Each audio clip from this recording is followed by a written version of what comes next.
Para iniciar, aproveita a comemoração de 75 anos do Mágico de Oz no encontro de Dorothy e Espantalho. Eu não tenho um cérebro, só tenho palha. Mas como você pode falar se você não tem cérebro? Eu não sei, mas também tem tanta gente sem cérebro por aí que fala os montes, não é? Concordo plenamente, senhor Espantalho. Para não falar bobagem, cabe aqui a definição de linguagem. Segundo o dicionário Wise, linguagem é substantivo feminino, sendo entendida como qualquer meio sistemático de comunicar ideias ou sentimentos através de signos. Também tem o item 2, qualquer itens de símbolos, objetos instituídos como signos. Tem uns 3, sistema secundário de sinais ou símbolo criado. Tem um 4, meio de comunicação. Tem um 4.1, 4.2, um 5.6, um 7.8, locuções, simbólica, figurada. Ufa! Para facilitar, consultei o livro de Lente, que apresenta que linguagem representa os sistemas de comunicação com regras definidas que devem ser empregadas por um emissor para que a mensagem possa ser compreendida pelo receptor, podendo, portanto, ser uma linguagem gestual, escrita, oral, etc. As modalidades da linguagem envolvem sistemas pareados de expressão e compreensão. Assim, quando a expressão é oral ou vocal, a modalidade que chamamos fala, a compreensão se dá principalmente pelo sistema auditivo. Quando a expressão é gestual, a compreensão é realizada pelo sistema visual. Embora óbvio, isso significa que há estímulos em várias áreas do cérebro. Toda a linguagem humana consiste em símbolos associados a cada cultura. Especificamente sobre a linguagem falada, todas se baseiam com o seguinte tripé: fonologia, que é a pronúncia das palavras; semântica, que consiste em dar sentido a esses sons e aos equivalentes símbolos escritos; e sintaxe, graças à qual, com as regras gramaticais, nós temos as frases complexas. Essa análise da linguagem, da linguística, ao se unir com a neurologia e a neurociência, estabelecem novas perspectivas para compreender o mecanismo da linguagem humana. Define-se assim a neurolinguística e a neurociência da linguagem. Enquanto a neurolinguística foi desenvolvida a partir das afasias, que é um distúrbio na formulação e compreensão da linguagem, a neurociência da linguagem surgiu a partir de 1980 com análises menos invasivas e seguindo a metodologia atual das neurociências cognitivas.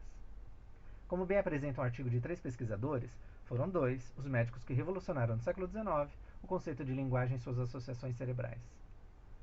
O francês Paul Broca apresentou estudos sobre seus pacientes que sofreram lesões na terceira circunvolução do lóbulo frontal esquerdo do córtex cerebral e apresentavam problemas de articulação da fala. Calma, sem susto. Daqui a pouco eu mostro onde fica a área de Broca em nosso cérebro. Seu primeiro paciente, Monsieur Le Borgne, apesar de preservar a prosódia e a compreensão, articulava apenas a sílaba t durante a fala. O médico francês caracterizou a afasia de Le Borgne como uma inabilidade em mobilizar os órgãos de articulação para produzir palavras. Os pacientes do médico alemão Karl Fernick haviam sofrido lesões em parte do giro temporal superior esquerdo, e sua deficiência linguística foi relacionada à compreensão. Diferentemente do paciente de Broca, o discurso dos pacientes de Fernick era fluente e com entonação normal. Só que o afásico de Fernick tinha problemas com a forma fonológica de algumas palavras, criando alguns neologismos. O artigo apresenta que a afasia de Broca está relacionada a deficiências gramaticais, enquanto a de Fernick está relacionada ao déficit lexical, ou seja, à compreensão. Aliás, é Broca quem afirma que o hemisfério esquerdo é que coordena a fala. Ah, sim, as áreas.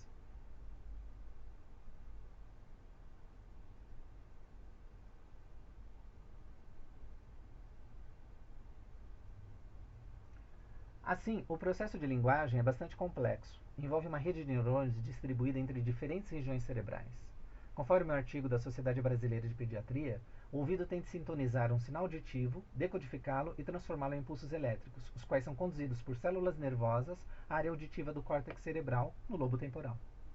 A área de Fernick, situada no lobo temporal, reconhece o padrão de sinais auditivos e interpreta-os até obter conceitos ou pensamentos, ativando um grupo distinto de neurônios para diferentes sinais. Ao mesmo tempo, são ativados neurônios na porção inferior no lobo temporal, as quais formam uma imagem do que se ouviu, e outros no lobo parietal, que armazenam conceitos relacionados. Para verbalizar um pensamento, acontece o inverso. Inicialmente, é ativada uma representação interna do assunto, que é canalizada para a área de Broca, na porção inferior lá no lobo frontal, e convertida nos padrões de ativação neuronal necessários à produção da fala. Também estão envolvidas na linguagem áreas de controle motor e as responsáveis pela memória. Ah, uma outra curiosidade. Acredita-se que o hemisfério esquerdo seja dominante para a linguagem em cerca de 90% da população. Bem, muita informação. Vou beber uma água e já retorno. Created using Powtoon.